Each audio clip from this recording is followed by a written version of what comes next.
Hey, what's happening? I'm Mike Mutzel. I'm the author of the best-selling book, Belly Fat Effect, and in this brief video, I'm going to share with you some cool science linking your diet, your exercise level or activity level, and the composition of your gut microbiome. So if you don't know, your gut bacteria outnumber the number of human cells in your body 10 to 1. They outnumber your DNA between 150 and 300 times to 1. So they're very, very important.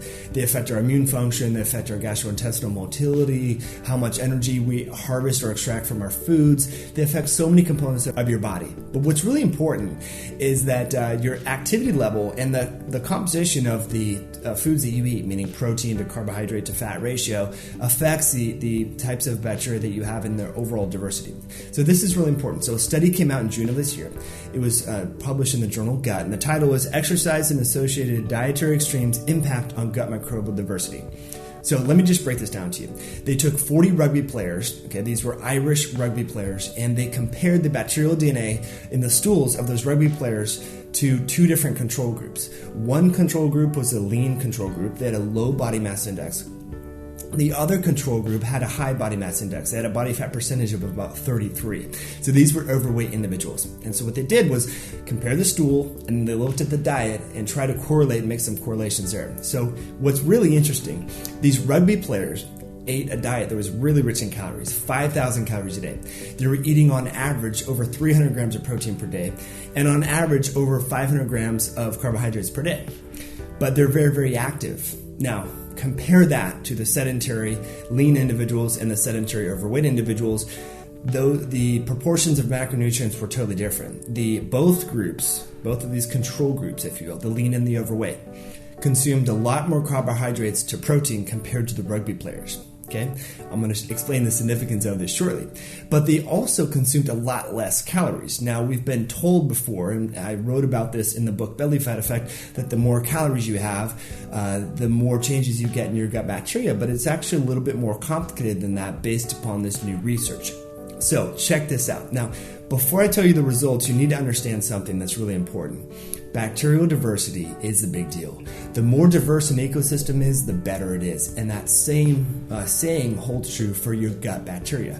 The more diverse they are, the more stable they are, and the more protective they are for your own body. So, these rugby players had a really diverse ecosystem. And again, this was assessed by looking at 16S DNA in the stool. That's the bacterial DNA.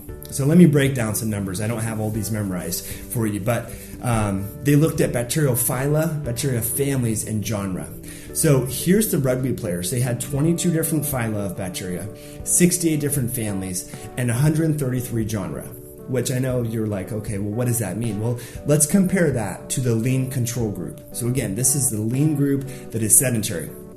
This group only had 11 phyla, 33 families, and 65 genre. This was about half. So it's fair to say, based upon the study, and this is what the researchers concluded, that exercising rugby players, even though they're eating 5,000 calories a day, close to 300 grams of protein, and 500 grams of carbohydrates per day, their gut microbiota is about 2x more diverse compared to the lean sedentary individuals.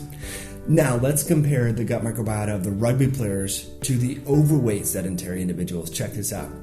So the overweight individuals that are sedentary only had 9 phyla, 33 families of bacteria, and 61 genre. Again, let's compare that to the rugby players. 22 different phyla for the rugby players, 68 different families of bacteria, and 133 genre of bacteria. So again, it's fair to say, based upon this study, that even though rugby players are eating a lot of calories and a lot of carbohydrates and a lot of protein, they're exercising and they're eating better, higher quality foods, which is directly affecting the gut microbiome. What's really interesting too, if we look more at the species level, what they found was that in these rugby players, they had higher levels of our Kahmansia, which is a really unique bacteria that's actually inversely correlated with belly fat. So this is kind of a new kid on the block. I've yet to find a dietary supplement or a probiotic that has this strain, Akkermansia, but you definitely want to check this out. Now, what's really interesting, and if we look at the composition of the diet, this is what I think is important. When you eat a lot of carbohydrates, you change your gut microbiome. They love sugar. They love carbs. Now, so that's why it's really important to eat a lot of fiber, because bacteria do love fiber, but fiber tends to selectively proliferate good gut bacteria. In contrast, when you eat a lot of fermentable sugars and so forth, you can enable or foster the growth of bad bacteria. But these rugby players ate a lot of protein, and so that changed the composition of the gut microbiome, which hasn't really been looked at much as of late. A lot of intervention studies look at fats and carbohydrates and how those affect the gut microbiome, and then adipogenesis and fat cell formation. But this study was one of the first that I'm aware of, and I've read a lot of these different research articles that correlated a better composition of the gut microbiome with protein, which is really interesting. What's even more interesting is one of the protein sources in these rugby players was whey protein and supplemental pea and different proteins. So I think it's fair to say that supplementing with protein is beneficial for your gut microbiome. Obviously, keeping activity level high, getting grass-fed protein, and much more. But one of the protein sources, in about 10% or 10 to 15% of the protein in these rugby players, was from supplemental protein. So that's one thing.